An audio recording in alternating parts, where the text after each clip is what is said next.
Hola, esta es la Escuela Teológica Bautista de Huentitán el Alto. Mi nombre es Rebeca Hernández y vamos a dar inicio con una oración.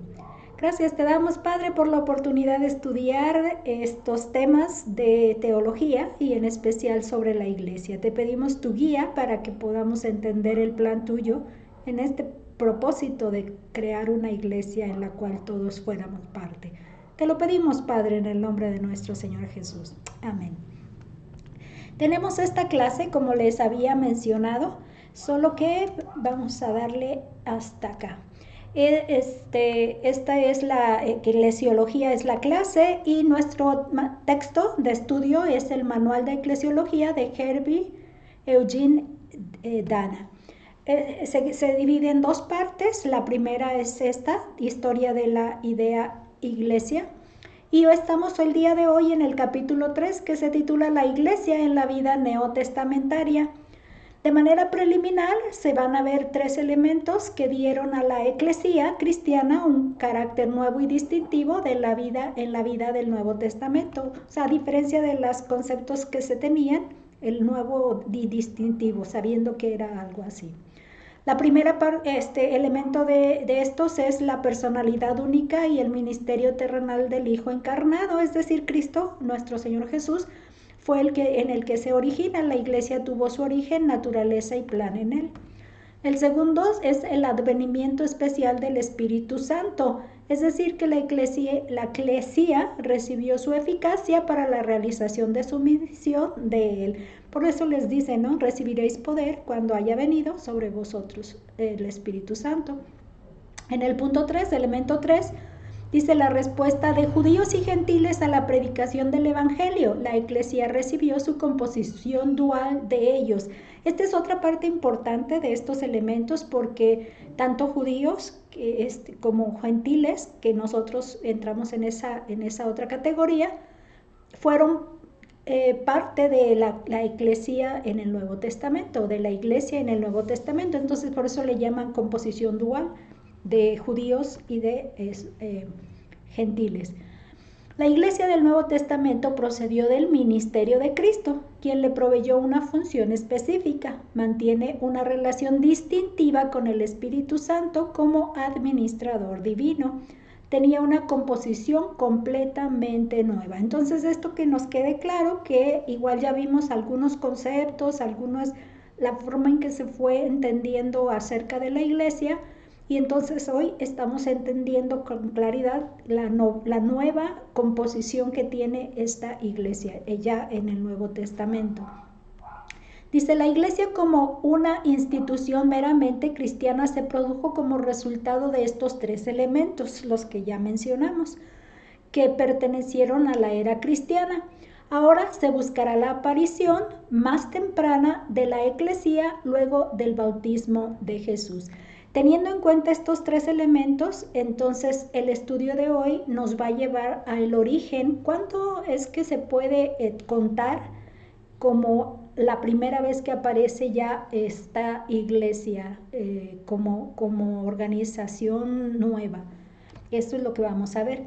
En el primer punto que nos está dando es el origen de la iglesia.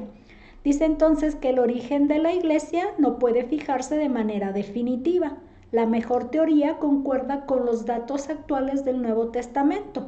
Nace desde el momento en que los primeros discípulos se unieron a Cristo, pero se completó hasta ya tarde de la edad apostólica. Esta parte entonces es progresiva, entendemos esto, que necesitamos tomarla en cuenta desde el inicio que fueron llamados los primeros discípulos, hasta la parte que se considera el desarrollo de los apóstoles en el ministerio que se les encargó. Dice, los eruditos que sostienen esta teoría, esta es una teoría, son el obispo Anthony Hort, anglicano, ya lo habíamos mencionado en las lecciones anteriores, en los capítulos anteriores, y el doctor A.H. Strong, él es bautista. Él es el que nos creó esos números que nos ayudan a identificar qué palabras son idénticas del hebreo o del griego en sus raíces. Entonces es muy buena la oportunidad de conocer un poquito acerca de él. De Anthony Horn, sería John Fenton John Anthony Horn.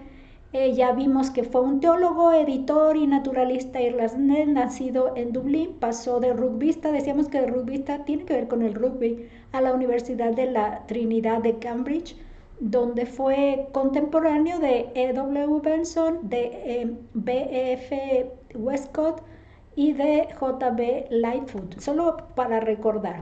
Esta sería la parte que no hemos tomado antes o no la hemos tocado antes, conocer acerca de Augustus Hopkins Strong. Dice, quizá es el teólogo bautista más notable del siglo XIX y principios del siglo XX. Su lugar en un compendio de teólogos bautistas es central. En algunos casos debe leerse para comprender las escrituras teológicas de otros. Strong enseñó y escribió su teología ortodoxa desde una perspectiva bautista comprometida y reformada, mientras que al mismo tiempo se involucraba rigurosamente en desarrollos intelectuales dentro de su contexto cultural. La gran obra de Strong, la teología sistemática, encarna lo mejor de su propia reflexión teológica y del pensamiento teológico bautista antes de la crisis trascendental, y describe que sería la controversia fundamentalista y modernista. Él es Strong, él es Augustus Hopkins Strong, y nada más un poquito reflexión de mencionar sobre esta controversia fundamentalista. Estuve leyendo un poco sobre ella y encontré que tiene su origen entre la iglesia presbiteriana, pero entiendo que fue algo que fue trascendente en el mundo cristiano de esa época, ¿no? En lo que es los evangélicos de esa época, porque el presbiteriano también entra dentro de la cristiandad evangélica. Este sería entonces el papel de él. Él es otro de los que me parece admirable en su trayectoria. Vamos entonces adelante. Aquí tenemos otro pensamiento de Strong. Dice, la iglesia existió en germen antes del día de Pentecostés. Dice, hasta ahí se cierra el pensamiento de él. Dice, pero suficientemente manifiesta como la iglesia de Cristo, iglesia apostólica, es solo descriptiva, no exclusiva. O sea que el término de iglesia de Cristo no tiene complicación, pero cuando se menciona iglesia apostólica, se hace la aclaración que no solamente se trata de que iglesia de los apóstoles o para esos apóstoles. Este pensamiento lo encontramos en el libro de Teología Sistemática de Strong. Aquí no tengo la portada, pero lo que sí logré es que encontré sus 3 tomos de esta teología en línea y de manera gratuita. Entonces es algo que pueden ustedes también consultar para tener algo de este teólogo prominente, ¿no?, de su propia época en este tiempo, del siglo XIX y XX. Dentro del origen de la iglesia hay un principio creativo. Es el primer aspecto que nos que vamos a desarrollar, el principio creativo. Dice, la iglesia es el manejo hábil y personal de Jesucristo. El cumplimiento de la misión dada a sus discípulos fue lo que dio origen y carácter. Este se determinó por su función. Ellos debían ocuparse en la propagación del mensaje de redención. Esta parte es la más relevante dentro de lo que son las funciones de esta nueva iglesia, el compartir y propagar el mensaje de redención a través de la persona de Jesucristo. Entonces esto sí nos interesa resaltarlo. Tenemos entonces que la iglesia, este es otro pensamiento, y él nos lo va a ofrecer el doctor L.R. Scarborough. Yo lo voy a pronunciar al final como una F, que normalmente es como se pronuncia en esta composición de letras. Dice, la iglesia es un grupo de creyentes bautizados yendo con Cristo en busca de los perdidos. Dice, esta es la mejor afirmación del carácter fundamental de la iglesia, exactamente lo que es la iglesia. Y es una definición de este doctor Scarborough. Déjenme mencionarles entonces que reafirmemos que es el grupo de creyentes bautizados, dice, yendo con Cristo en busca de los perdidos.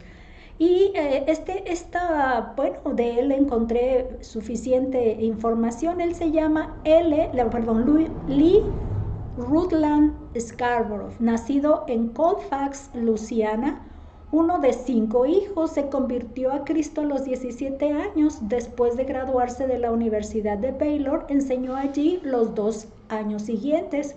Luego ingresó a la Universidad de Yale, donde recibió un título adicional. Tras finalizar su trabajo en el Seminario Teológico Bautista del Sur en Louisville, Kentucky, fue pastor de Texas durante los siguientes 8 años.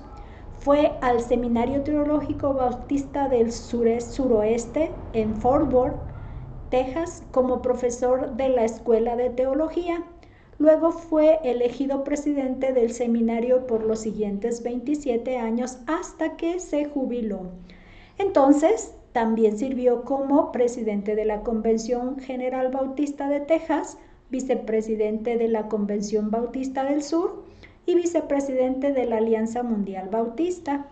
Fue autor de 14 libros, un gran predicador y ganador de almas. Murió en Amarillo, Texas. Algo más que recuerdo haber leído de él era el hecho de que cuando él entra al Seminario Teológico de Fort Worth, está ahí el enfoque,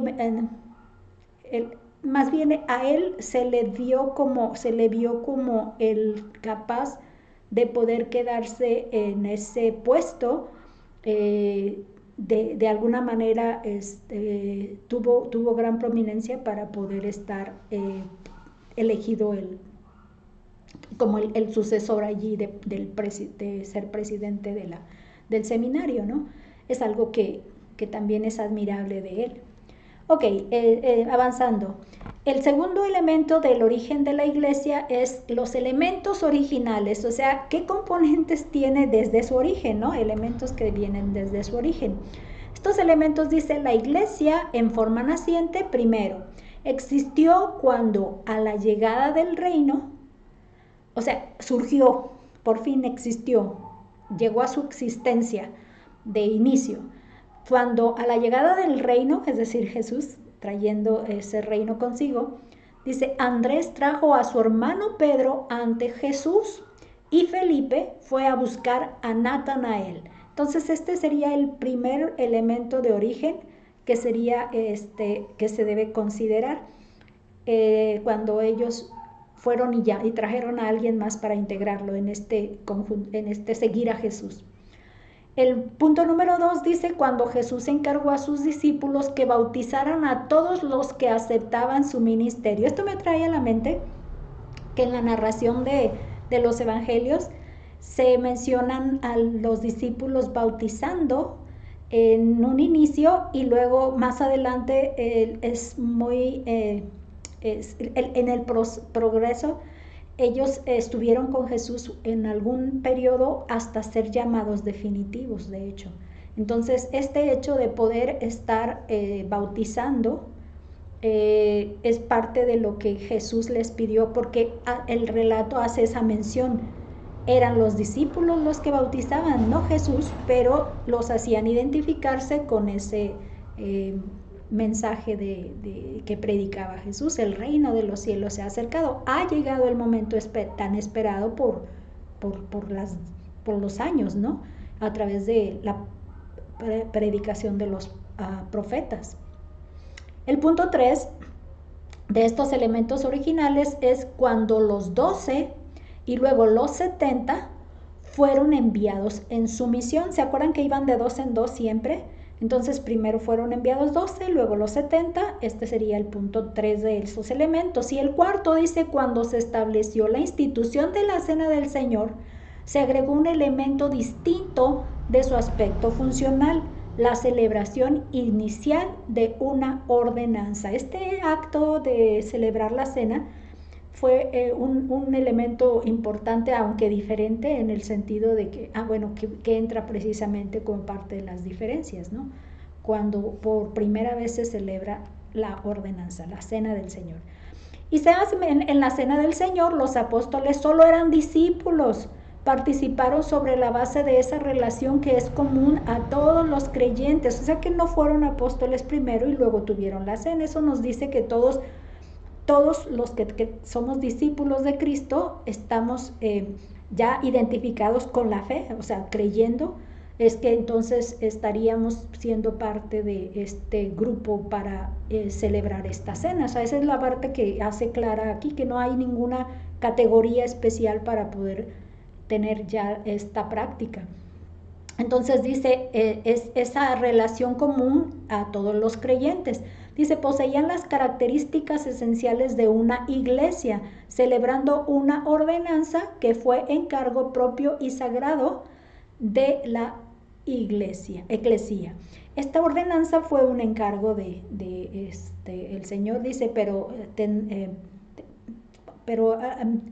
me tendréis memoria de mí. Tendrás memoria de mí cuando celebres esta cena. Harás memoria de mí. Ahorita se me estropean la memoria cuando esto ocurre. En este sentido de la memoria que había que tener de celebrar la cena posterior a su partida, ¿no? Dice, en el encargo de la Gran Comisión, Cristo especificó más exactamente la doble función que como iglesia ya estaban realizándose, la propagación del Evangelio y la perpetuación de las enseñanzas.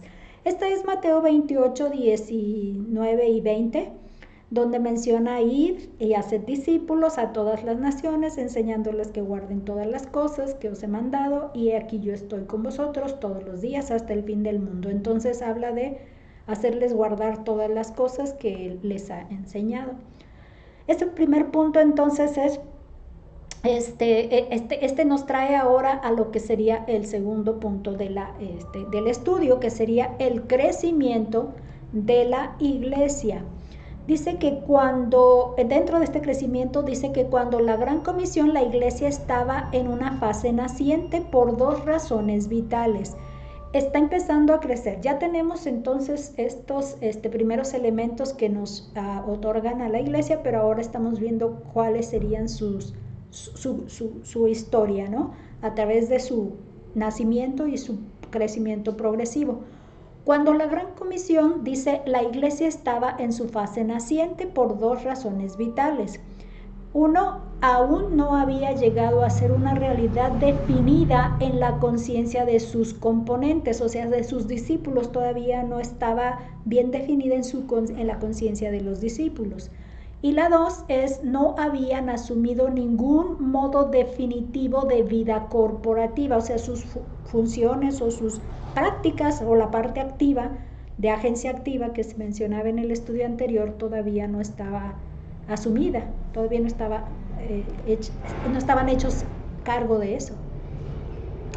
Estos dos hechos fueron los dos principales caminos de progreso hacia la realización final de la iglesia del Nuevo Testamento. Entonces, que esté la conciencia clara en los discípulos y que entonces ellos estén, como lo menciono, déjenme ver lo que estoy olvidando, que tengan un modo definitivo de vida corporativa, ¿ok? Empezamos con el crecimiento de la conciencia eclesiástica. A través de los textos vamos a ir observando este progreso. Dice, para responder a la pregunta de cuándo y cómo en la conciencia de los apóstoles se aclaró la realidad de que la eclesía sería el factor principal en el progreso del reino. Esta es la función que vimos la lección pasada o el capítulo pasado, que es precisamente ella la que se encarga de la promoción del reino, de que se haga engrandecer, o sea, extensión del reino, extensión. Entonces es el principal factor en el progreso del reino. Se requiere de una cuidadosa investigación y comprensión de los escritos del Nuevo Testamento. Todo lo vamos a hacer consultando textos bíblicos para hacer bien la base. Dice, Pablo da evidencia de eso de ello por la declaración que fue comprada con la sangre de Cristo y que es columna y apoyo de la verdad. Este pensamiento que da Pablo es lo que nos hace una primera evidencia. Dice, este conocimiento fue considerado el elemento dominante en la promoción del movimiento redentor de Cristo a fines de la edad apostólica. Entonces, cuando por fin ya pueda decirse que ellos tienen bien clara en su conciencia estos, es cuando ellos ya puedan establecer estos dos puntos de la declaración de Pablo, ¿no? Entonces aquí la pregunta es, ¿cuándo se produjo esto y qué le sirvió para poder llevar ese progreso y llegar a ese fin, ¿no?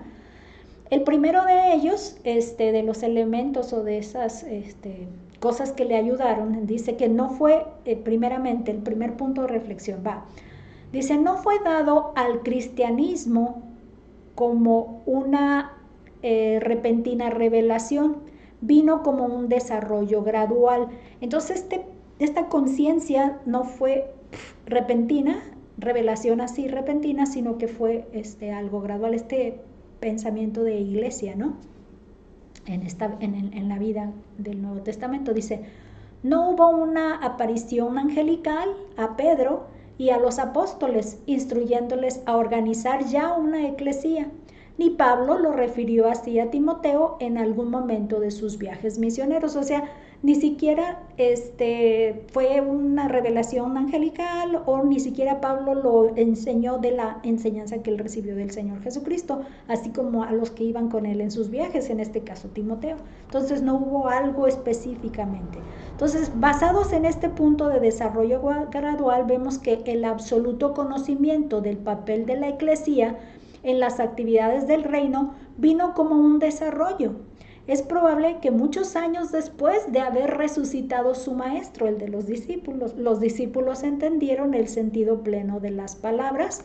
¿Cuáles eran las palabras?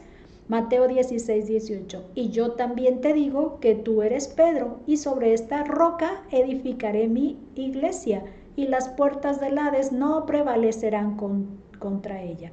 Entonces, un inicio en donde no quedó muy claro, pero que al final de su trayecto, entonces sí se logra entender la razón que tenía él ahí, el plan que tenía él. Es algo que decíamos, desarrolla, ¿no? El otro es otro factor, porque está hablando de factores, dice 2. Hay ciertos factores aquí en la creación de esta conciencia. Estamos hablando de que son como elementos que le ayudan a la conciencia a ir desarrollándose y que quede ya clara de qué es eso de la iglesia, ¿no? Dice, en este punto 2 dice, hay ciertos factores en la creación de esta conciencia. 3 hechos en el Nuevo Testamento contribuyen a este conocimiento. Entonces ahora vamos a desarrollar estos factores en 3 hechos, ¿no? El primero, que la indicamos con la A, dice el sentido místico de asociación derivado del judaísmo, pero intensificado por el carácter espiritual propio del cristianismo. Algo que tenemos claro es que los judíos se asociaban en sí mismos con las sinagogas o en las reuniones que ellos hacían propias, se mantenían juntos en el mismo templo. Ya tenían una asociación de ser un pueblo apartado, elegido. Entonces eso ya de alguna manera hay un factor que puede estar abonándole a esa conciencia, ¿no? El punto 2 dice la vida, dentro de esos factores, estamos hablando de los factores, dice la vida de la comunicación corporativa. Perdón, estoy un poco desconcentrada. La vida de comunidad corporativa, vivida en los cultos judíos de la sinagoga y reforzada por el significado etimológico de la palabra griega eclesía. Acordémonos entonces, bueno, lo de las sinagogas, pero también acordémonos de cómo para ellos ese hecho que tenían de antecedente desde el concepto griego, desde cómo se establecía en el Antiguo Testamento, es ese desarrollo que hemos venido hablando del pueblo que fue propio para entender este concepto de eclesía, está siendo entonces experimentadas indirectamente en sus reuniones de cultos judíos en la sinagoga. Es lo que nos dice. Y otro factor sería un segundo factor. El tercer factor dice la dirección viviente del Espíritu Santo hacia la cristalización de la idea de la eclesía. Esta parte pues es la relevante también, ¿no? Que el Espíritu Santo estuvo allí presente para que ellos pudieran ya cristalizar esa idea. Es una idea que está ahí apenas manifestándose, ¿no? Bueno, pues veo palabras y se me vienen las expresiones. En los factores en la creación de esta idea ya, dice que manifestaciones más visibles se posarán sobre los discípulos congregados. El Espíritu Santo inició la primera oleada de evangelismo mientras los discípulos estaban reunidos. Entonces, si no queremos tomar tan en serio este hecho de la presencia del Espíritu Santo guiándoles o acompañándoles, pues recordemos entonces que visiblemente se hizo palpable. Esta cita nos la da en Hechos 2, del 1 al 4. Dice, cuando llegó el día de Pentecostés, estaban todos unánimes juntos, y de repente vino del cielo un estruendo como de un viento recio que soplaba, el cual llenó toda la casa donde estaban sentados.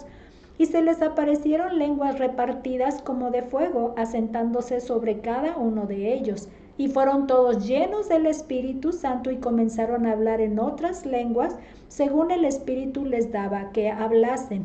Pero no cualquier cosa hablaban, sino hablaban precisamente del mensaje de redención de Cristo. Entonces, por eso dice la primera oleada, ¿no?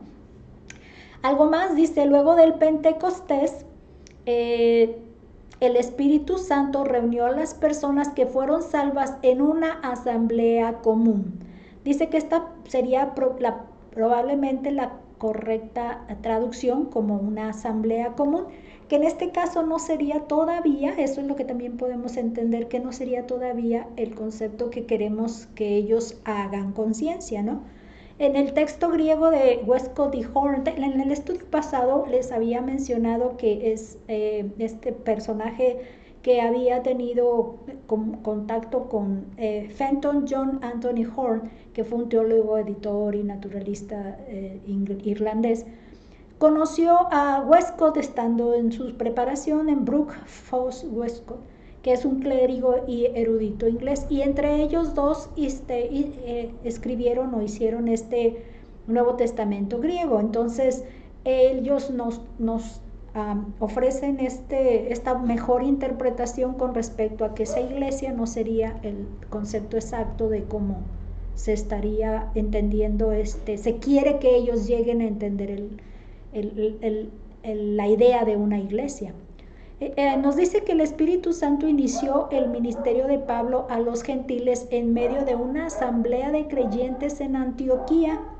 Entonces, si estamos hablando de una iglesia, asamblea de creyentes, Antioquía, es un ministerio donde Pablo inicia el ministerio hacia los gentiles, ahí lo vimos.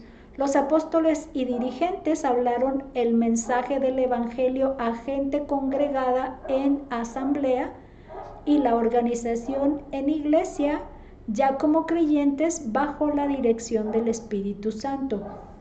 Entonces aquí lo que nos describe es cómo Pablo fue a los gentiles, les habló, casi siempre llegaba a las sinagogas, si ustedes recuerdan era su primer punto de llegada en cada ciudad, y ya si allí no les querían escuchar, entonces es que ya empezaron a ir a otros a lugares alternativos, o sea, en otras posibles lugares de reunión, porque expresaban así, si ustedes no quieren, entonces nos vamos directo para los gentiles, porque en realidad los dos grupos estaban siendo buscados, ¿no? Para predicarles. Tanto uno como el otro no estaban descartados. Y esta es precisamente la forma progresiva en la que ellos trabajaban, Pablo en su ministerio con Bernabé en el inicio. que entonces cuando ya les hablaban el Evangelio, entonces se organizaban en iglesia y ya como creyentes los podían organizar ya bajo la dirección del Espíritu Santo. Entonces el Espíritu Santo fue el factor principal en la creación progresiva de la idea de la iglesia en la conciencia de los cristianos primitivos. El Espíritu Santo, no se nos olvide. Uno de los puntos que nos lo menciona como si fueran pasos en ese crecimiento, ¿no? Así es como nos lo viene mencionando. Dice el número 3, los pasos en el crecimiento de esta conciencia son posibles de trazar con claridad. El primer acto de los discípulos después de la ascensión de su Señor, aún con la indecisión y soledad que sintieron, fue congregarse. Esa parte que ellos hicieron es parte de lo que ya venía como natural, ¿no? Es lo que está mencionando. En un aposento alto los apóstoles se reunieron acompañados por otros discípulos y luego el número de todos los creyentes congregados llegó a 120. Entonces ahí es donde, como pasos, ¿no? Los pasos. En esos pasos, aquí nos están ofreciendo un comentario. Dice el primer caso de actividad corporativa, integración, es nada más que quede claro, integración, dice, fue la elección de Matías para llenar el lugar vacante de Judas. Todos los discípulos congregados en asamblea llegaron a un acuerdo unánime y Lucas declara que Matías fue elegido para ocupar una posición con los 12. Este comentario nos lo comparte Carver en su comentario sobre Hechos y encontré también bastante información que quiero compartirles. Dice que su nombre es William Owen Carver. Nació en Tennessee, se graduó con una maestría en el Richmond College, ahora Richmond University, y se sirvió brevemente como pastor y profesor universitario. Luego de 5 años recibió una maestría y un doctorado en teología del Seminario Teológico Bautista del Sur en Louisville, Kentucky. Allí enseñó el Nuevo Testamento mientras era estudiante y luego fue elegido miembro del cuerpo docente. Fue uno de los primeros en Estados Unidos en enseñar exclusivamente misiones, convirtiéndose en una autoridad reconocida. Fue director del recién fundado Departamento de Misiones hasta su jubilación.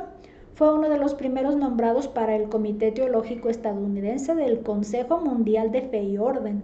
Fue un escritor prolífico y publicó 21 libros, entre ellos Misiones en el Plan de los Siglos, Misiones y Pensamiento Moderno, el curso de las misiones cristianas y la gloria de Dios en el llamado cristiano. Entonces tenemos a este personaje que nos comparte de eso que él escribió en su libro su comentario sobre Hechos. Precisamente es, y creo que me pareció interesante lo que se describía de este libro, Los Hechos de los Apóstoles de Owen. Dice, el libro de William Carver, Los Hechos de los Apóstoles, no se describe como un comentario crítico ni como un comentario práctico, sino que pretende ser una herramienta útil tanto para el estudiante como para el pastor en su estudio de los Hechos de los Apóstoles. Carver recorre el libro versículo por versículo, analizando el texto y ofreciendo comentarios críticos y prácticos sobre el libro que son tanto exegéticos como aplicables. Exegéticos son interpretativos o algo que más o menos se enfoca hacia interpretar adecuadamente, claro. Sería. Vamos entonces adelante que en la parte B de esos pasos, ¿no? Nos está hablando. Dice que en la parte B, dice, en el crecimiento, dice, en la última parte de Hechos 2, se describe vívidamente una confraternidad extraordinaria. Hay 3 maneras en que se expresa la vida de comunidad. Estamos hablando de el congregarse, ¿verdad? El mantenerse ya como un grupo que esté constantemente mantenido en congregación, en agrupación, ¿verdad? Y tomando ya acciones basados en esa comunidad. Dice la A, dice, de común acuerdo ellos aceptaron la enseñanza de los apóstoles. Entonces es una de las maneras que se puede expresar de que ya había una vida de comunidad. Aceptan la enseñanza de los apóstoles. 2, ellos adoraban y partían el pan juntos. Entonces en ese mantenerse juntos hacían esta repartición del pan. Puede ser la cena, puede ser el comer juntos. Y 3, unos suministraban para las necesidades de los demás. ¿Se acuerdan de Bernabé cuando él vende su posesión, su heredad? Y entonces lo pone a los pies de los discípulos, de los apóstoles, pero también Ananías y Zafira. Bueno, dice, estos hechos hablan de la creciente vida en comunidad, aún en un periodo muy temprano de su desarrollo, no tanto como ya concepto de iglesia, pero sí el plan de estar juntos, integrados, ¿verdad? Este otro punto del C, dentro de este integrarse, dice, en Hechos 4:23, Lucas declara que Pedro y Juan vinieron a los suyos. Entonces ahí lo enfatiza, los suyos, que sugiere una relación muy estrecha. Luego en el versículo 32 queda más explícita esta positiva unidad espiritual que describe la vida en comunidad entre los discípulos en Jerusalén. Entonces en Hechos aquí vamos a leer el texto 4:23. Y puestos en libertad vinieron a los suyos y contaron todo lo que los principales sacerdotes y ancianos les habían dicho. Acuérdense que les empezaron a prohibir que hablaran en el nombre de Jesús. Y ya en el 4:32, y la multitud de los que habían creído era de un corazón y un alma, y ninguno desea ser suyo propio nada de lo que poseía, sino que tenían todas las cosas en común. Entonces aquí empieza esa parte donde también proveían para todos. Dentro de estos pasos para el crecimiento, en este enfoque que venimos hablando, dice que tal en sentido de unidad, da a Lucas la justificación de referirse al grupo de creyentes como una eclesía. En Hechos, o sea, como Lucas nos viene relatando este desarrollo, entonces él dice que ya allí no pudo dejar de pensarlo ya como eclesía, este grupo de comunidad que se apoyaban hasta económicamente. En Hechos 5:11 aparece por primera vez esta palabra en los escritos de Lucas. En cambio, la supuesta aparición en Hechos 2:47 tiene tanta oposición en la evidencia textual que no puede aceptarse como genuina.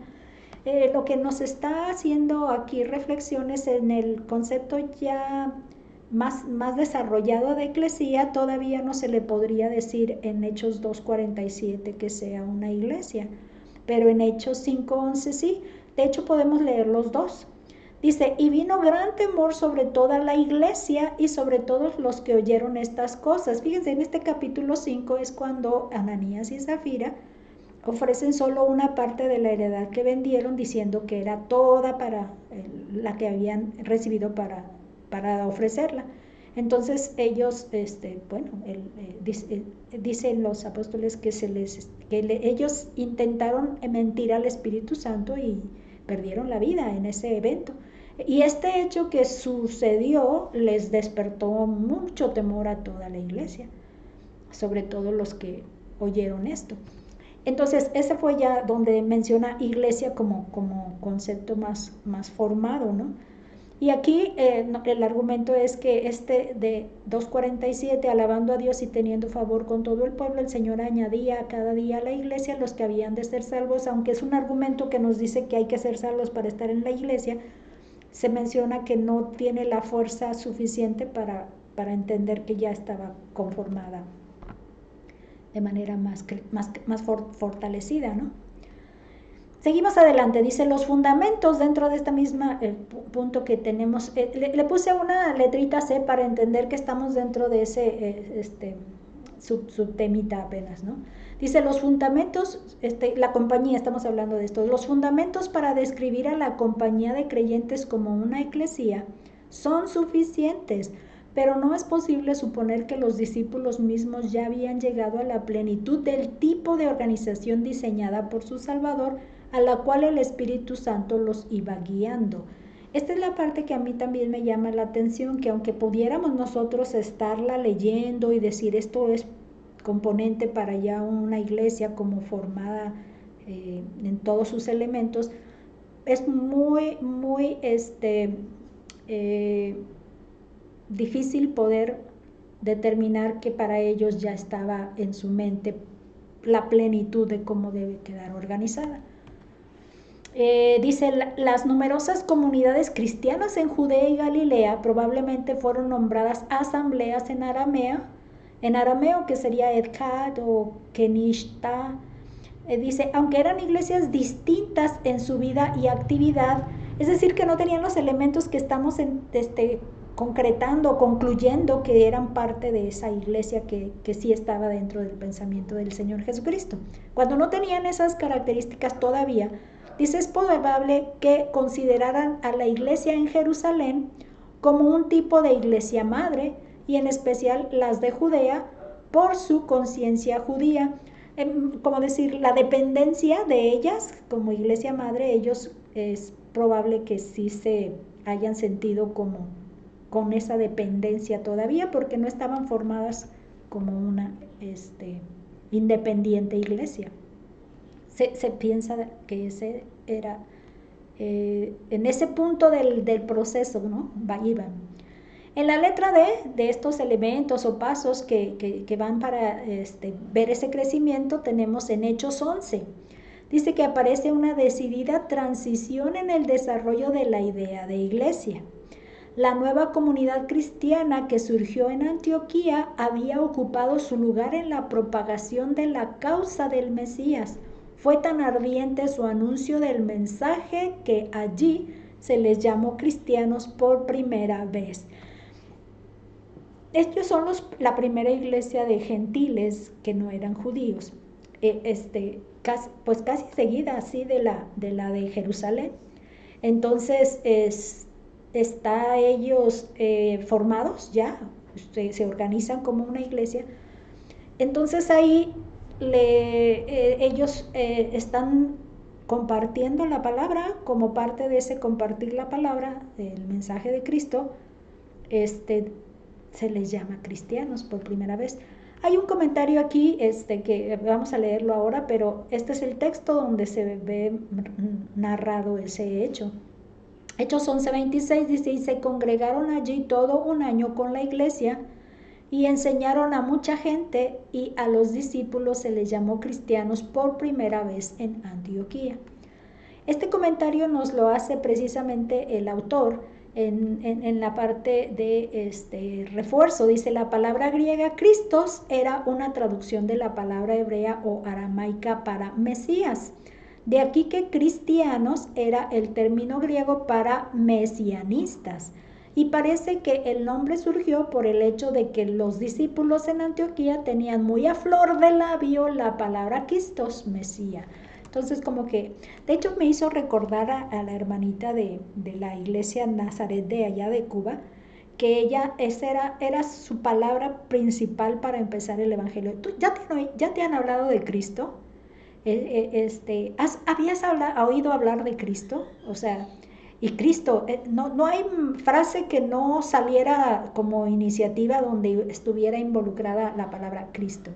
Entonces me hizo recordar que pudiera tener algo parecido con esta forma de proceder de la hermanita. Muy apreciada y la recuerdo con cariño. En siguiente, estamos hablando, dice que con fundamento histórico, Lucas identifica a la eclesía en Antioquía y claramente la distingue de la eclesía en Jerusalén. Ya tenemos entonces dos iglesias. Dice, en este punto de hechos nace una nueva era de desarrollo de la iglesia y el número de iglesias comenzó a multiplicarse. Esta parte entonces ya tenemos que la forma de organización de esta también ya la vemos en la organización de aquella, entonces vamos haciendo otras más, ¿no? Ya tenemos cómo va quedando. Dice, A los pocos años, Pablo se encuentra estableciendo iglesias en muchos lugares y 10 años después, Santiago de Jerusalén escribe su epístola a los cristianos de Siria y Cilicia, como contemplando varias iglesias en ellas.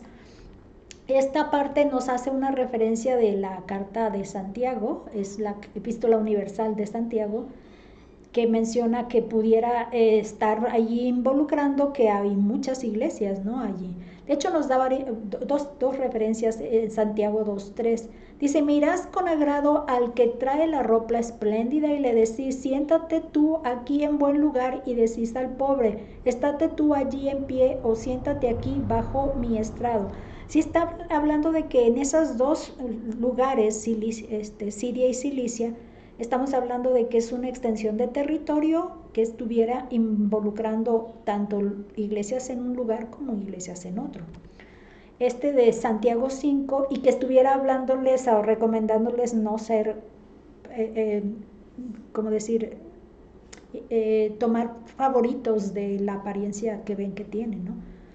En Santiago 5:14 dice, ¿está alguno enfermo entre vosotros? Llame a los ancianos de la iglesia y oren por él, ungiéndole con aceite en el nombre del Señor, entendiendo que hubiera en un lugar y en otro iglesias también. Eso. Y también este es el argumento que nos pone el autor, dice, esto se basa sobre la suposición de que Santiago, el hermano de Jesús, escribió la carta que lleva su nombre en el Nuevo Testamento. Santiago está en Jerusalén, ¿no? Entonces él está dentro de la iglesia en Jerusalén. Él era hermano del Señor Jesús y él fue el que escribe esta carta que llaman universal. Seguimos con los pasos. Dice, en este punto la iglesia local toma su lugar como un factor definido y reconocido en el progreso del reino. Creemos entonces que este elemento de que participan activamente en la expansión del reino es su tarea como iglesia. Este hecho ya estaba bien definido en la conciencia apostólica cristiana. Este punto, pues, ya hay varias iglesias, promover el reino, ¿sí? Propagarlo, es parte de las tareas y los elementos de esta iglesia. No sé si se nos están quedando grabaditos, pero es bueno, van a quedar las diapositivas allí para poderlo ir repasando, porque así me está pasando a mí. Ya lo había preparado, ya lo estoy leyendo, pero cuando se me hace difícil de poder atar todos los elementos, me toca volver a verlo en video para repasarlo, y tanto capítulo 1 como capítulo 2, ahora estoy en el capítulo 3. Bueno, este punto entonces del crecimiento de la iglesia, entendemos otro tipo de crecimiento que vamos a ver. El crecimiento, dice, de la vida corporativa. Entendemos qué elementos eran los que le daban para crecimiento, ¿no? Pero ahora es el crecimiento de la vida corporativa, es decir, de la mantenerse ya como una agencia, ¿no? Como una institución allí. El desarrollo de los modos de vida corporativa son otra línea de crecimiento que marca el avance de la eclesía, lo que llamamos política eclesiástica. ¿Cómo se desarrolla aquí, no? Dice que son 3 los puntos de principal interés. Primero, las cuestiones de autoridad. Segundo, la cooperación. Y tercero, los oficiales de la eclesía. Este segundo punto entonces nos va a desarrollar todo este capítulo, de hecho va a ser la parte más extensa. En estos 3 elementos, ¿cuál era la autoridad que tenían? ¿En qué consistía la cooperación de iglesias? ¿Y cuáles eran sus oficiales que de veras están reconocidos como tales en las iglesias? Empezando con la parte de la autoridad. Dice, en la autoridad de la iglesia no se considera una buena exégesis afirmar que Cristo hace referencia al dominio de Pedro en la iglesia católica, según Mateo 16, 18, 19. Igual lo vamos a leer. Dice, y yo también te digo que tú eres Pedro, y sobre esta roca edificaré mi iglesia, y las puertas del Hades no prevalecerán contra ella. Y a ti te daré las llaves del reino de los cielos, y todo lo que atares en la tierra será atado en los cielos, y todo lo que desatares en la tierra será desatado en los cielos. No se está haciendo una buena interpretación si se dice que es Pedro como la autoridad de la iglesia católica, como lo tienen ellos entendido. Entonces, esta autoridad dice en Mateo 18:17, Cristo da instrucciones de someter al hermano ofensor ante la Iglesia como último recurso. No hay autoridad más alta en los asuntos del reino. De haberla, nuestro Señor divino, nuestro divino Señor, no habría representado a la Iglesia como la última apelación. Vamos a leer Mateo 18:17. Si no los oyere a ellos, dilo a la Iglesia. Y si no oyere a la Iglesia, tenle por gentil y publicano. Es algo también progresivo para de alguna manera orientarle que deje esa actitud de ofensor, ¿no? Habla con él, trae 3 personas, si no los oye a esas 3 personas contigo para hablar con él, entonces vamos a llevarlo a la iglesia. Ya si no oye a la iglesia, ya tenle por gentil, ya, definitivamente no le reconozcas como hermano, no le reconozcas. Esa es la parte. Dice, en Hechos 1:15 al 26, por consentimiento mutuo de la asamblea de los discípulos, se elige a Matías como un apóstol adicional. Esa acción es considerada la autoridad final. No es Pedro el que nombra al nuevo apóstol. Fíjense que aunque este hecho de la historia que estamos siguiendo es el primer acto de autoridad que desarrollan cuando se reúnen después de que el Señor Jesucristo ya asciende, inmediato casi de que Él está ascendiendo. Y es un acto de autoridad que no fue Pedro, o sea, no fue Pedro el que tuvo la autoridad, sino el grupo lo eligen. ¿Cómo nos damos cuenta de que si fue algo en común acuerdo? Las palabras que registran nos lo declaran. En el 23 dice, y señalaron a 2, habla de pluralidad, ¿no? A José llamado Barsabás, que tenía por sobrenombre Justo, y a Matías. Y orando dijeron, o sea, en plural dijeron, tú, Señor, que conoces los corazones de todos, muestra cuál de estos 2 has escogido. Entonces ya también habla de la otra acción plural. Y les echaron suertes, y la suerte cayó sobre Matías y fue contado con los 11 apóstoles y con Matías 12. Entonces esta acción de pluralidad, esos términos de verbos con pluralidad nos dice que fue en común acuerdo. Tenemos otra cita, dice en Hechos 6 del 1 al 6, cuando los apóstoles tenían exceso de trabajo para atender todas las necesidades de la creciente congregación, recomendaron la elección de un grupo que las atendiera. Toda la multitud de los discípulos se involucró en la búsqueda. Y vamos a leer el versículo 3, donde dice, buscad pues, es Hechos 6:3, buscad pues, hermanos, de entre vosotros a 7 varones de buen testimonio, llenos del Espíritu Santo y de sabiduría, a quienes encarguemos este trabajo. Y luego menciona, y escogieron y eligieron. Entonces ellos son partícipes de esta tarea de buscar.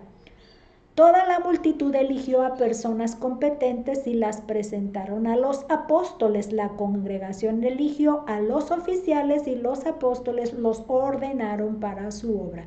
Como bautistas tenemos esta práctica de ordenar a un pastor para una función específica en su iglesia, ¿no? En la iglesia. La misma iglesia tiene este plan. Y bueno, son pastores de la región los que hacen este ordenar. Reconocidos, claro, como tipo asamblea. Seguimos, dice, al regresar, estamos hablando de varios temas, de varias citas bíblicas que abonan a esta autoridad de la iglesia.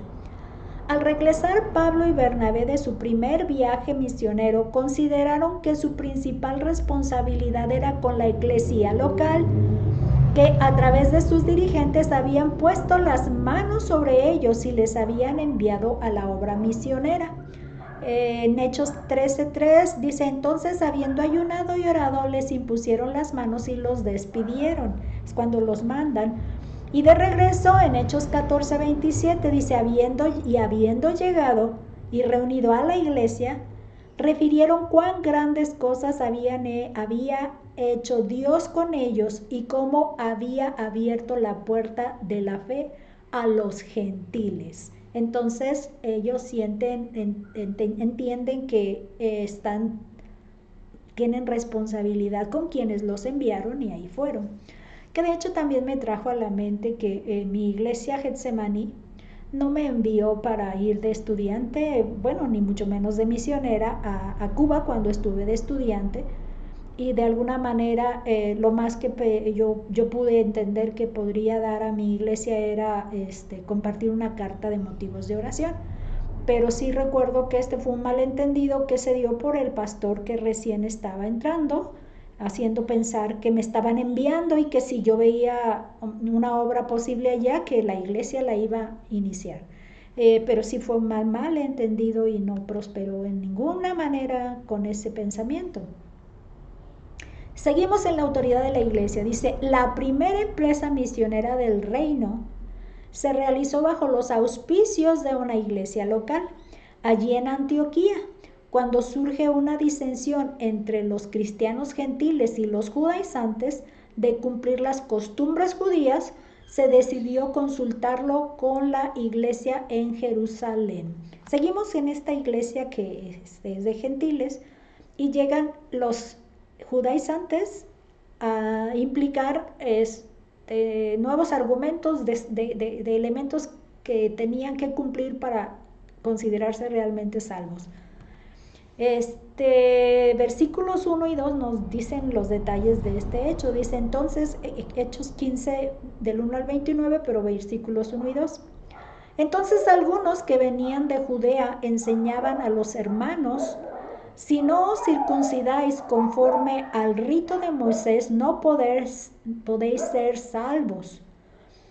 Como Pablo y Bernabé tuviesen una discusión y contienda no pequeña con ellos, se dispuso que subiesen Pablo y Bernabé a Jerusalén y algunos otros de ellos a los apóstoles y los ancianos para tratar esta cuestión. Entendemos que ellos tuvieron en su autoridad la designación de vayan y pregunten, ¿no? Pero lo tomaron como no lo aceptamos, vamos a preguntar. Y dice que alguien más, además de Pablo y Bernabé, dice algunos otros de ellos mandaron. Cuando llegaron a Jerusalén, los recibió la iglesia y los apóstoles y los ancianos. Al acordarse una decisión, les pareció bien a los apóstoles y ancianos con toda la iglesia. Aquí la autonomía de la iglesia local es inequívoca.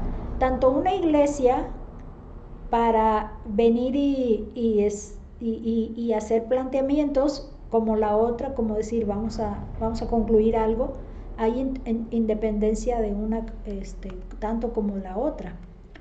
En Hechos 15 al 22 dice, entonces pareció bien a los apóstoles y a los ancianos con toda la iglesia elegir de entre ellos varones y enviarlos a Antioquía con Pablo y Bernabé, a Judas que tenía por sobrenombre Barsabás y a Silas, varones principales entre los hermanos. Eligen entonces en su propia autoridad independiente el enviar para hablar a toda la iglesia de este asunto. Dice, la misma verdad tiene abundante evidencia en las epístolas de Pablo, en 1 Corintios 5, del 4 al 13, en 2 Corintios 2, del 5 al 8, Gálatas 6, 1 y 2 Tesalonicenses 3, 6, 14 y 15. Entonces, si queremos abundarle, no los voy a desarrollar, no los está desarrollando tampoco en el manual, en el texto, pero nos los da de complemento para hacer aseverar la autoridad. Aunque no se cree, dice, que las citas anteriores constituyan una exacta persuasión sobre la autonomía y la demanda de la Iglesia del Nuevo Testamento, sí son suficientes para establecerlo más allá de toda controversia. Cuando habla de controversia es que no se contradicen y no haya manera de refutar que no sea declarada esa autoridad. Y como menciona, la autonomía y democracia, ¿no? Ellos deciden internamente, con voto de toda la iglesia. Toda la iglesia es la palabra clave, toda la iglesia. Las iglesias eran cuerpos democráticos y autónomos. No había ninguna autoridad durante la vida apostólica que tuviese algún derecho siquiera de intervenir en los asuntos de una iglesia. Esto que quede muy claro, no hay una persona con autoridad que domine. Aquí está eso muy claro. Un segundo aspecto, dice, respecto de la cooperación, esta fue la autoridad. Estamos hablando de 3 elementos para el crecimiento de la vida corporativa como institución ya de iglesia. Este segundo elemento sería el respecto a la cooperación eclesiástica. No se encuentra gran cantidad de evidencia en las escrituras. Una iglesia es totalmente incapaz de conexión orgánica con otras, según el Nuevo Testamento. No hay organización de un grupo de iglesias, aunque no hay evidencia abundante, por lo menos las que sí hay no están dando ocasión de que se tengan así como eso de madre, iglesia hija, y yo te ordeno y tú me obedeces, ¿no? Ni tampoco hay eso, una organización con grupo, con todas las iglesias, pero dependientes siempre, no hay eso. Dice que hay 2 precedentes en el Nuevo Testamento que nos instruyen en la manera en que eran atendidos los asuntos de común interés a todas las iglesias. ¿Qué pasaba si en este caso, como este último parte que se relató, si algo que me vienes a decir que es de allá y cómo lo puedo aceptar yo, no? Entonces es común, y entonces ¿cómo procedían cuando esto sucedía? Una manera de proceder la tiene como citada en la conferencia celebrada en Jerusalén, que se registra en Hechos 15. De hecho se le llama de alguna manera práctica concilio. Este fue el primer concilio que se registra en la Biblia, Hechos 15 del 1 al 29, y voy a volver a leer el texto que hay que sacarle ahora otro hecho, ¿no? Dice, entonces algunos que venían de Judea enseñaban a los hermanos, como venían de Judea, entonces hacen referencia a la iglesia en Jerusalén. Si no os circuncidáis conforme al rito de Moisés, no podéis ser salvos. Entonces, como Pablo y Bernabé, dice, tuviesen una discusión y contenda no pequeña con ellos, o sea, se altercaron en esa discusión de que no puede ser así, se dispuso que subiesen Pablo y Bernabé a Jerusalén, porque si ellos vienen de Judea, entonces de Jerusalén es de donde dicen esto. Vámonos nosotros a averiguar directo, ¿no? Entonces hay algo común, vamos hablando, un problema común. Ya lo habíamos leído, por eso me detuve tanto. Dice que los mensajeros de la iglesia en Antioquía fueron enviados a la iglesia en Jerusalén para exponer el problema común y tuvieron libertad tanto unos en expresar como otros en llegar a una conclusión. Esta es la parte que les decimos tanto de autonomía como vamos a cooperar, vamos a escuchar y vamos a ver a qué conclusión llegamos nosotros, ellos y nosotros. Dice que no se obligó a la iglesia en Antioquía, tuvo un carácter de recomendación. La conclusión a la que llegaron no tuvo carácter de esto deben hacer, más bien recomendamos esto que les convendría como algo conveniente. Dentro de ese mismo relato de Hechos 15, el 19 y el 20, por lo cual yo juzgo que no se inquiete a los gentiles que se convierten a Dios, sino que se les escriba que se aparten de las contaminaciones de los ídolos, de fornicación, de ahogado y de sangre. De hecho, también me estaba acordando que cuando hacemos un examen en el estudio de un libro de texto, y en esta ocasión recordé cuando estuvimos haciendo el examen de Hechos, en esta parte de Hechos 15, el concilio, se nos pedía hacer cuáles eran las 3 intervenciones que hubo en ese concilio, y yo nada más mencioné 2, y en eso creo que me quitó 2 puntos y saqué 98. Entonces, cuando yo le preguntaba al profesor qué era lo que había fallado, me dijo es que faltó la tercera intervención. Entonces fueron Pablo y Bernabé mencionando todo lo que había ocurrido allá. Pedro mencionando cómo Dios le había hecho saber que los gentiles también, Pablo y Bernabé en los gentiles allá por el viaje que acababan de hacer. Pedro cuando enviado a Cornelio a predicar, ¿no?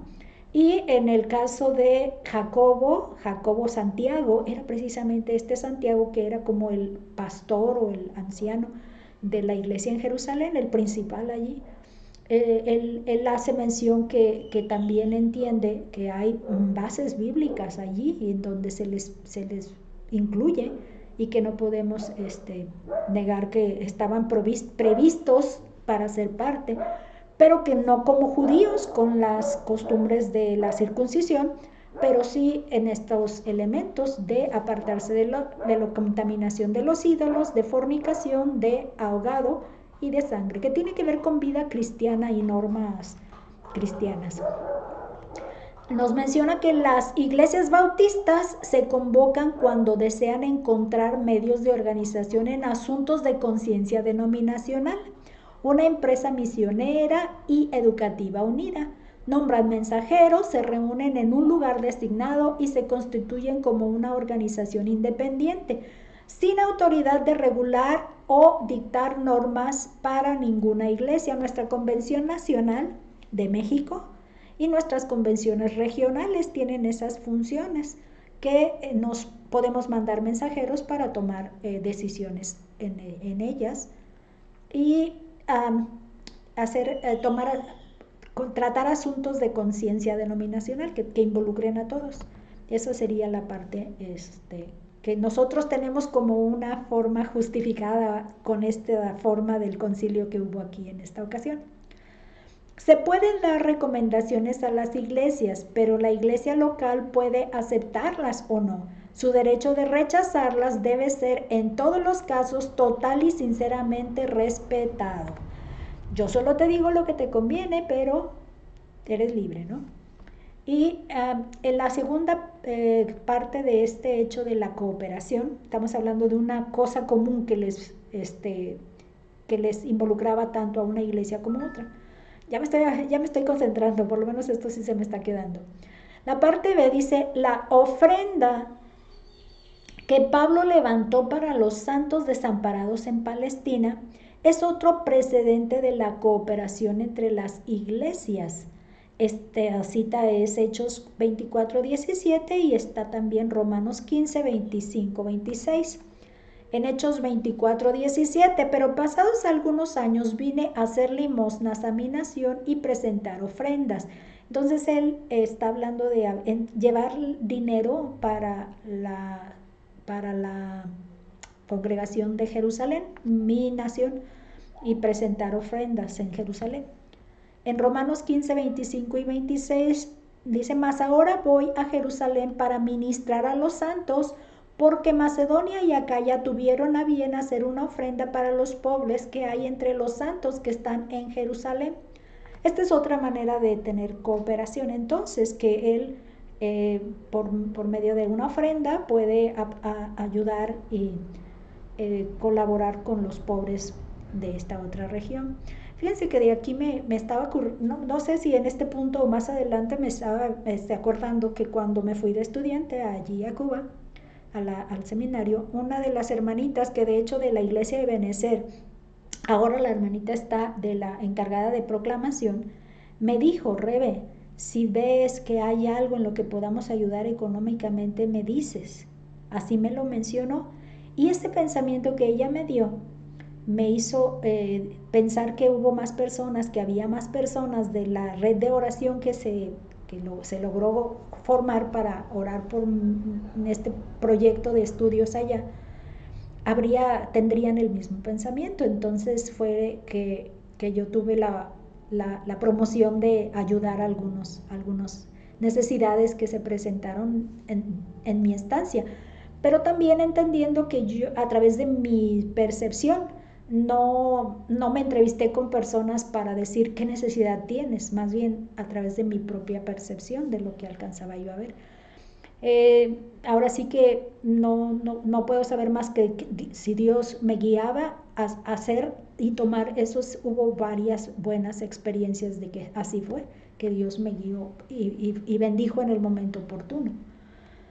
Y otras fueron un poquito de sorpresa porque el acto de haber ofrecido hizo un cambio que yo no hubiera querido que ocurriera. Eso también pasó, lamentablemente. Cuando se recogió la ofrenda, se nombró a un comité de varias iglesias para llevarlo a Jerusalén y distribuirlo como mejor lo considerara el comité.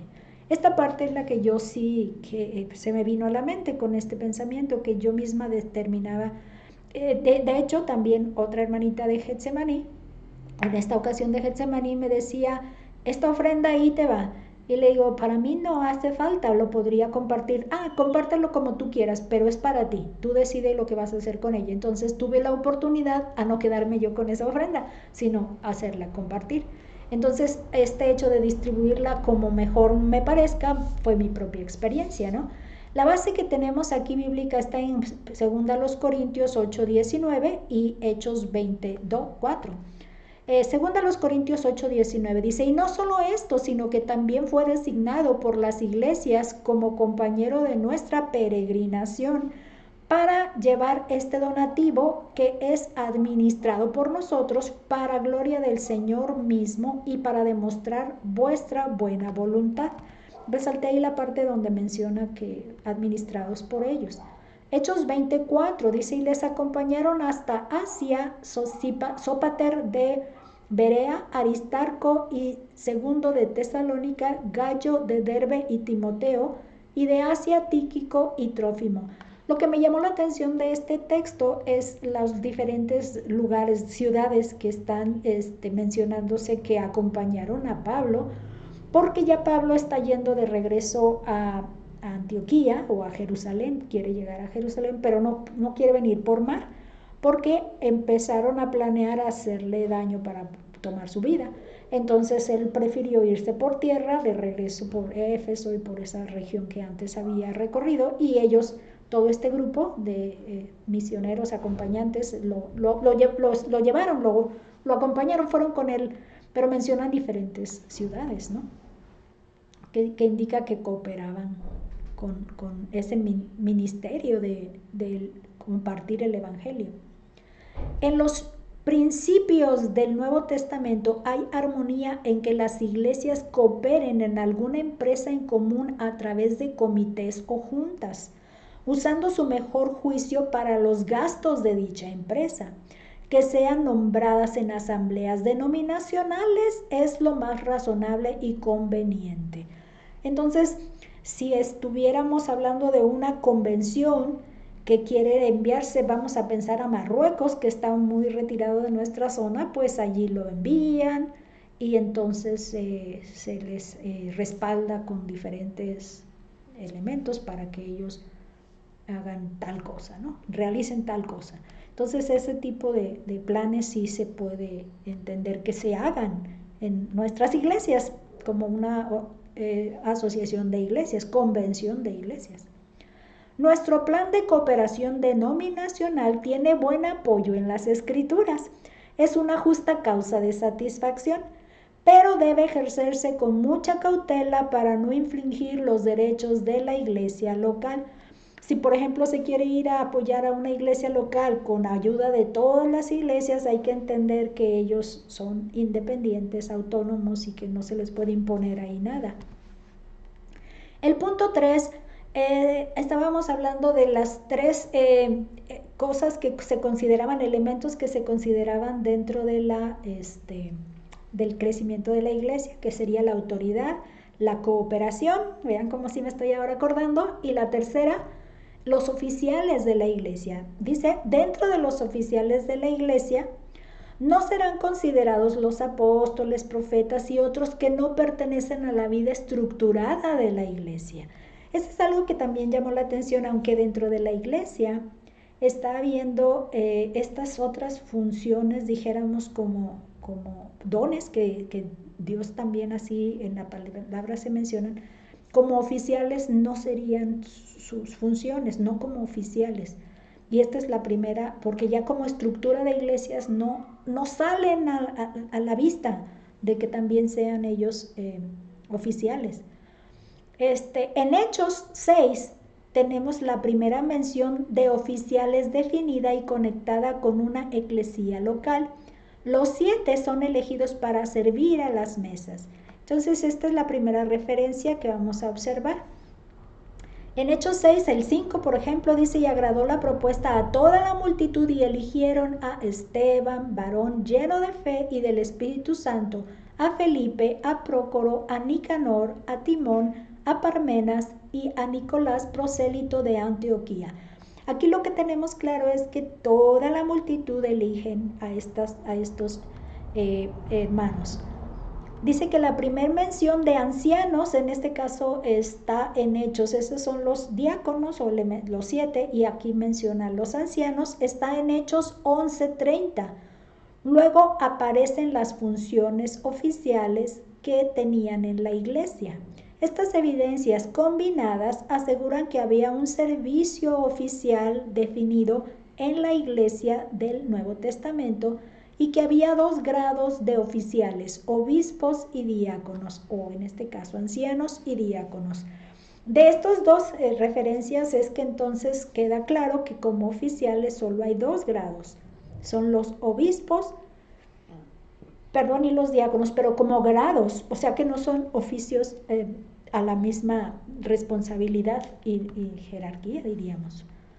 Hechos 11:30. Lo cual en efecto hicieron enviándolo a los ancianos por medio de Bernabé y de Saulo. Entonces es enviándolo llevaron la ofrenda, ¿no? Y entregarlo a los que dirigen, ¿no? De las autoridades. Les quería mostrar esta porque dice que estas son la función de los oficiales en orden cronológico. No todas van a ser desarrolladas, pero está, por ejemplo, Hechos 6 del 1 al 6 como las funciones, ¿no? 11:30 que como las vemos de un carácter, ahora las vamos a ver desde otro punto de análisis. El 14 de Hechos mismos, el 11:30, el 14:20, déjenme quitar para poderme ver bien. Este viene a ser el 14:23. Y Primera Tesalonicenses 5, 12, 13, Santiago 5, 14, Hechos 20, 17, 28, Filipenses 1, 1, Primera de Pedro 5, del 1 al 5, Primera Timoteo 3, del 1 al 13, y 5, del 17 al 22, Tito 1, del 5 al 9, Hebreos 13, 17. Aunque no los vamos a desarrollar todos, de hecho puse a propósito en negritas las que sí se van a ir mencionando más adelante. Todas tienen un aporte que queda claro qué funciones son las que están realizando cada uno de estos oficiales. En la letra A, lo que va a desarrollar es a los diáconos, en la letra A. Entonces, cuando tenga los oficiales aquí, le voy a poner una letrita A para que nos guíe en quién estamos hablando, de quién estamos hablando. Se menciona entonces que el origen del oficio del diácono es atribuido a Hechos 6 del 1 al 6. No se da nombre al oficio recién creado y no hay prueba cierta para considerarlo idéntico al diácono de las últimas epístolas de Pablo. Una evidencia leve se encuentra en el verbo servir, que proviene de la misma raíz que traduce diácono. No sé si se entiende que el hecho de cómo se organizaron, se nombraron aquí para servir las mesas, ahora vamos a ver esa referencia otra vez, tiene de alguna manera servir las mesas con el nombre que ahora se le está dando, que tienen algo de raíz. Cuando me leí esta parte, no me aguanté, como es típico mío, de ir a las fuentes que estoy acostumbrada, y me fui al diccionario hebreo y griego y encontré la palabra diaconeo, que en este sería diaconeo, es el énfasis en el griego aquí. Dice que viene de la palabra diáconos, que significa asistente. Entonces este diaconeo sería el diaconado, ser un asistente, es decir, atender de manera a servir como un anfitrión, amigo o figuradamente maestro. Técnicamente, actuar como un diácono cristiano, ya como una aplicación más avanzada. Administrar a, servir, usar el oficio de un diácono. Este fue el pensamiento que encontré ya con la definición de estas fuentes de diccionario griego y hebreo de Strong. Un repaso histórico de todo el hecho del diaconado en la vida del Nuevo Testamento hace cierto que estos 7 fueron realmente los primeros diáconos. En Filipenses 1:1 se usa por primera vez la palabra diácono a este oficio. Dice: Pablo y Timoteo, siervos de Jesucristo, a todos los santos en Cristo Jesús que están en Filipos, con los obispos y diáconos. Entonces entendemos que aunque es muy leve la referencia de que el servicio sea su raíz para identificar qué acciones y funciones tiene, bueno, pues no podemos decir que no tenga algún tipo de peso. Y diáconos, aquí estamos. Seguimos con los diáconos. Dice en primera carta a Timoteo 3:8 al 13, habla de las cualidades para el oficio más que su función, pero la raíz de la palabra se hace probable que el diácono era el asistente personal especial del anciano, atendiendo lo material de la vida de la iglesia, quizá la distribución a los pobres. Sería como la comisión de beneficencia en la primera iglesia, que era como se llamaba, la comisión de beneficencia, que era cuando se otorgaba alguna ayuda y los diáconos estaban en esa comisión. ¿Cómo dice este texto en los versículos 1 Timoteo 3, 8 y 9? Los diáconos asimismos deben ser honestos, sin doblez, no dados a mucho vino ni codiciosos de ganancias deshonestas, que guarden el misterio de la fe con limpia conciencia. O sea, que sean creyentes de veras con buena conciencia. El punto B nos va a identificar a los oficiales como el anciano. Dice: el término anciano, para designarlo un oficial de la iglesia, se encuentra por primera vez en Hechos 11:30, cuando se levantó una ofrenda en la iglesia de Antioquía para los discípulos que sufrían hambre en Jerusalén. Ese fue el evento. Dice: debieron ser oficiales reconocidos de la iglesia en ese tiempo. Habíamos leído este texto en la otra referencia, Hechos 11:30, lo cual en efecto hicieron enviándolo a los ancianos por medio de Bernabé y de Saulo. Esta sería entonces la referencia. Esta parte que tenemos es un comentario. Cuando la pongo de esta manera es porque la encontré dentro de los argumentos del autor, que nos dan como notas al pie o referencias. Dice: hay una triple significación aplicada al término anciano en el Nuevo Testamento. Primera, se usa para designar a oficiales relacionados con la vida cívica y religiosa de los judíos. Por ejemplo, en Mateo 15:2, o sea que como judíos también se usaba anciano. 2, dice: en muy pocos casos significa meramente una edad avanzada en contraste con la juventud, y nos da de referencias 1 Timoteo 5:1. Y 3, se refiere a un oficial en la eclesía del Nuevo Testamento. Este refuerzo nos da este argumento. Tenemos la vez que se menciona como parte del trasfondo judío. Dice Mateo 5:2: ¿por qué tus discípulos quebrantan la tradición de los ancianos? Porque no se lavan las manos cuando comen. Entonces ya había un antecedente de ancianos. Y 1 Timoteo 5:1 dice: no reprendas al anciano, sino exhórtale como a padre, a los más jóvenes como a hermanos. Fíjense que aquí es donde me quedé con la duda y se los voy a decir. Porque cuando yo leo esto, nada más leo este versículo, cuando leí así levemente porque me llamó la atención, que no estoy tan segura, igual no lo he confirmado, pero se los quiero mencionar como inquietud, que no se esté refiriendo al anciano como parte de la iglesia, sino al anciano dentro de como líder de la iglesia, oficial de la iglesia, sino como a uno de los miembros anciano, porque luego menciona a uno más joven que lo puedes reprender, pero venera sus canas, venéralo, ¿no? Como si él fuera alguien muy cercano a tu corazón.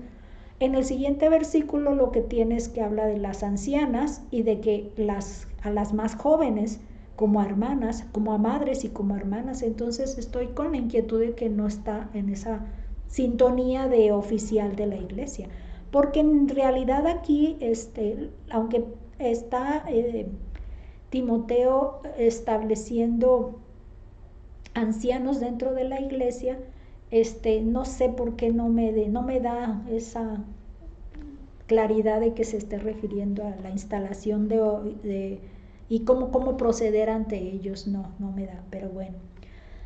Dice, probablemente los ancianos asumieron gradualmente sus funciones en la medida de que los apóstoles se retiraban fuera de la ciudad para la evangelización. Santiago, hermano de nuestro Señor, llegó a tener más influencia en Jerusalén que cualquiera de los apóstoles. Se menciona que él fue el anciano, el pastor de la iglesia en Jerusalén, cuando ellos ya se dedicaron a esparcir el evangelio. En Hechos 14:23 nos dice que Pablo y Bernabé, al viajar a las ciudades de Pisidia, constituyeron ancianos en cada eclesía. Esto nos sugiere dos hechos importantes. Primero, ambos apóstoles lo consideran esencial para la buena marcha de las iglesias, Pablo y Bernabé. Como dice Hechos 14:23, y constituyeron ancianos en cada iglesia, y habiendo orado con ayunos, les encomendaron al Señor en quien habían creído. No se menciona que como misioneros Pablo y Bernabé proveyeran de otros oficiales aparte de los ancianos, lo que infiere que esta era la función más necesaria para la vida eficiente de la iglesia. Esta parte importante. 2. Referente a la manera que era importante. Dice, el método de instalación al oficio. Cuando ellos establecieron ancianos, ahora el método. ¿Cuál fue el método de instalación al oficio? La palabra traducida nombrar significa literalmente extender la mano.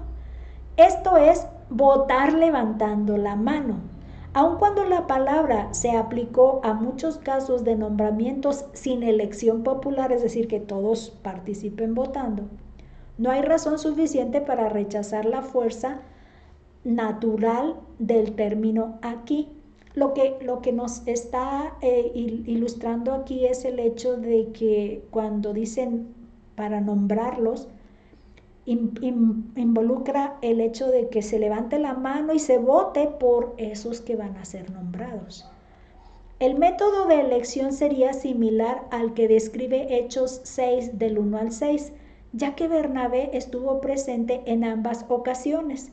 Probablemente la gente que recibió la orientación y el consejo de Pablo y Bernabé y declararon su elección, probablemente la gente recibió esa orientación y declararon su elección, que confirman los apóstoles con la ordenación pública y formal. Lo que hacen entonces es que ellos eligen, me lo presentan a mí como misionero Pablo y Bernabé, y entonces le ordenamos imponiendo las manos, ¿no? Que es la manera en la que se procede para hacer esa ordenación pública y formal.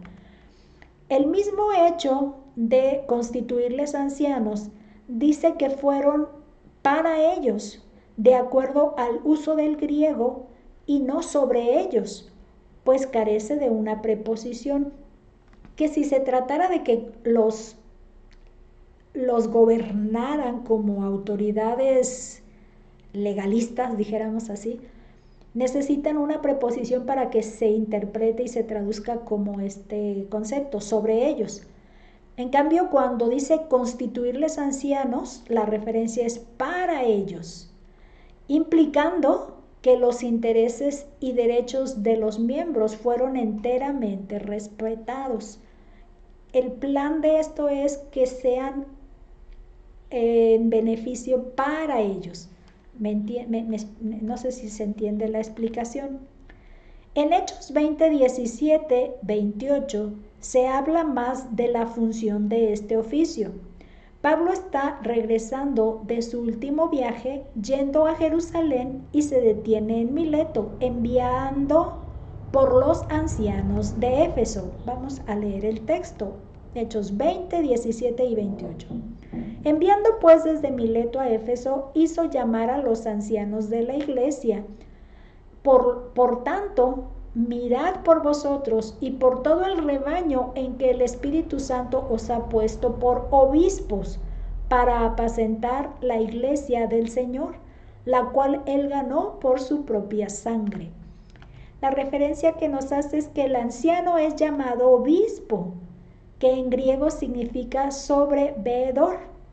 Este da el sentido de que él tenía la supervisión general de los asuntos en la iglesia. Superintendente, sobreveedor, estás mirando por todo lo que pasa allí.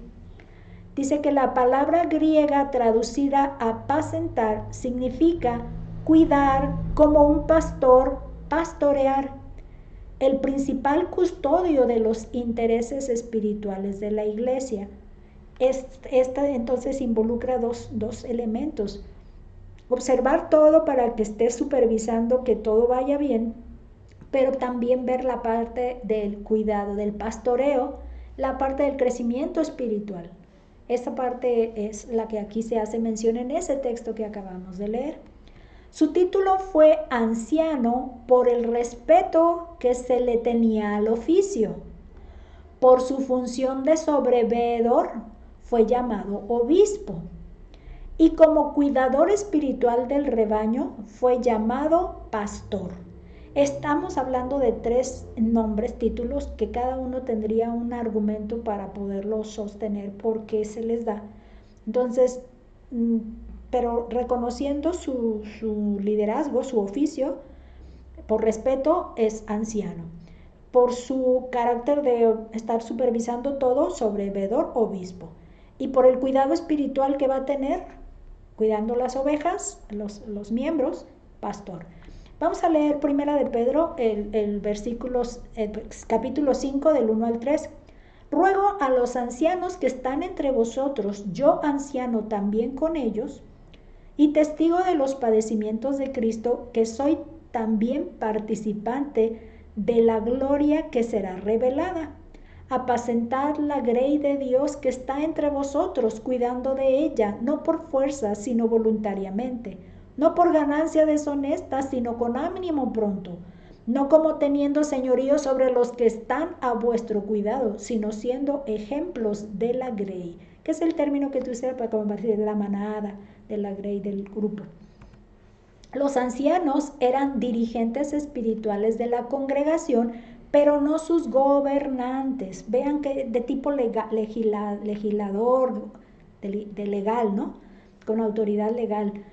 No hay base exegética en el Nuevo Testamento, es decir, interpretación en el Nuevo Testamento, base de interpretación, para distinguir ancianos maestros y ancianos gobernantes, como si hubiera 2 tipos de liderazgo ahí y unos más que otros. Tú como gobernante para legislar y tú como anciano para enseñanza y predicación. No se ve, no hay una interpretación que la respalde en el Nuevo Testamento. La base es de fuentes precristianas y las de dentro de las prácticas apostólicas. Se entiende entonces que pudiera tomarse estos conceptos por fuentes previas al cristianismo o cosas que se podían llevar a cabo con la práctica dentro de la desarrollo de las funciones apostólicas, ¿no? Ahí es donde se hace esa posible referencia, pero no existe algún texto bíblico en el Nuevo Testamento que nos dé 2 tipos de niveles de ancianos.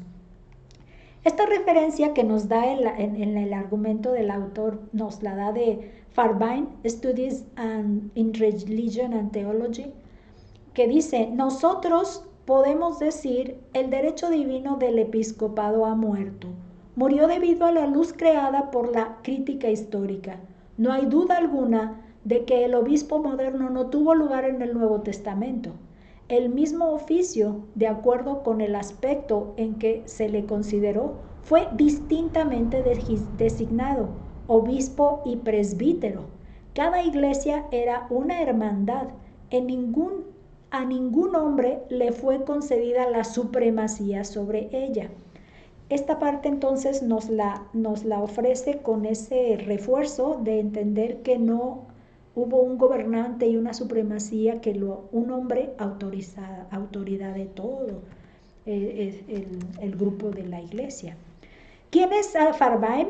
Nada más recordarles, les mencionaba que me daba ternura verle ahí. Bueno, nada más como extracto tenemos que es el doctor Andrew Martin Fairbairn, está medio raro de pronunciar. Estos son Studies in Religion and Theology, estudios en religión y teología, y él fue un erudito teólogo escocés nacido en Edimburgo. Esta sería la portada de ese texto del que tomamos ese comentario.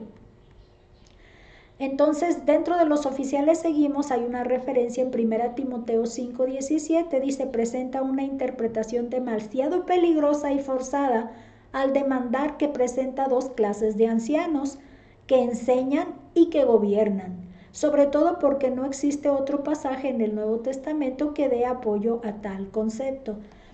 El pasaje que vamos a ver ahora tiene una, como dice, interpretación peligrosa y está forzada para apoyar el hecho de que hay dos niveles de ancianos o dos clases, uno que enseña y otro que gobierna, pero vamos a leerlo y vamos a ver la argumentación de Dana. En 1 Timoteo 5:17 dice, los ancianos que gobiernan bien sean tenidos por dignos de doble honor, mayormente los que trabajan en predicar y enseñar.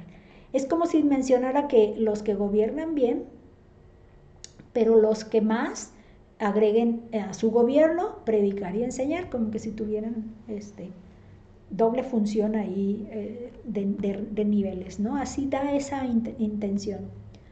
Lo que dice 1 Timoteo 5:17 es que algunos ancianos pudieran ser mejores administradores que otros y más eficientes en la obra de la instrucción.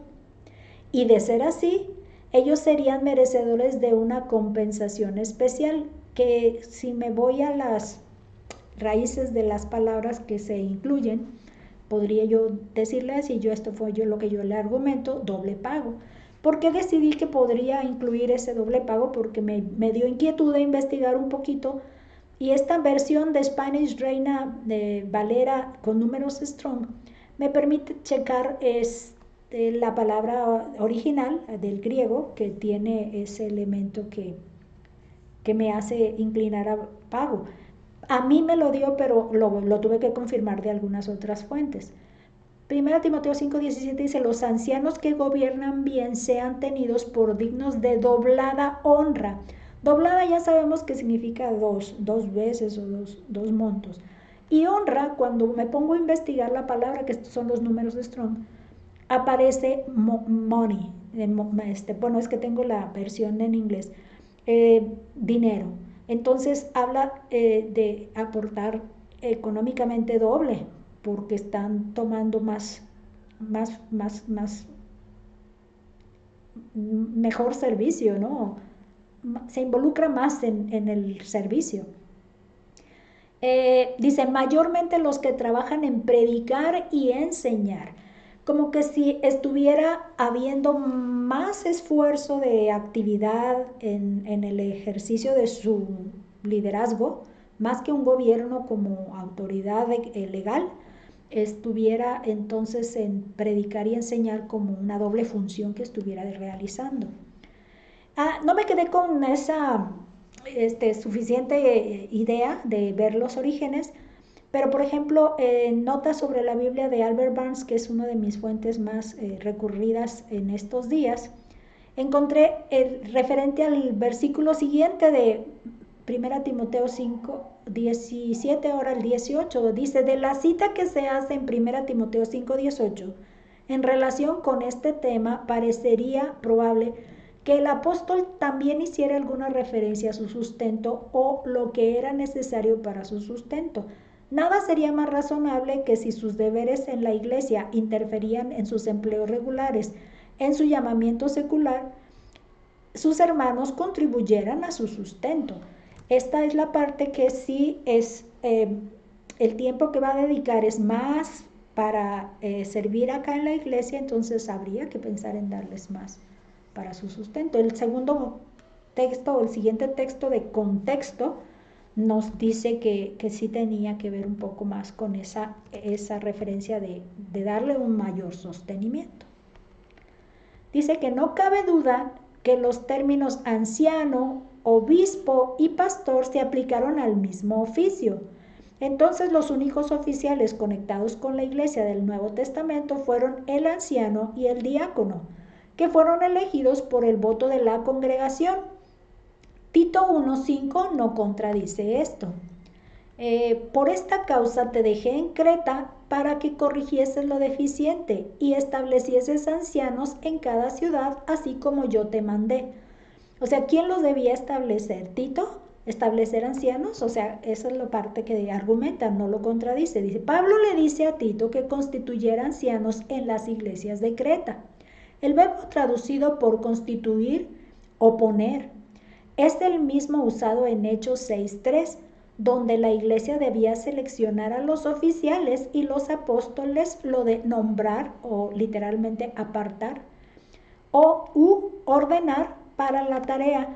Nada más la referencia que encontré precisamente aquí era la que me ayudó en Spanish Reina Valera con números Strong, Tito 1:5. Por esta causa te dejé en Creta para que corrigieses lo que falta y pusieses, vean cómo dice instala o dice establezcas, pusieses, y la referencia numérica es la misma que vamos a ver ahora en el siguiente texto de Hechos 6.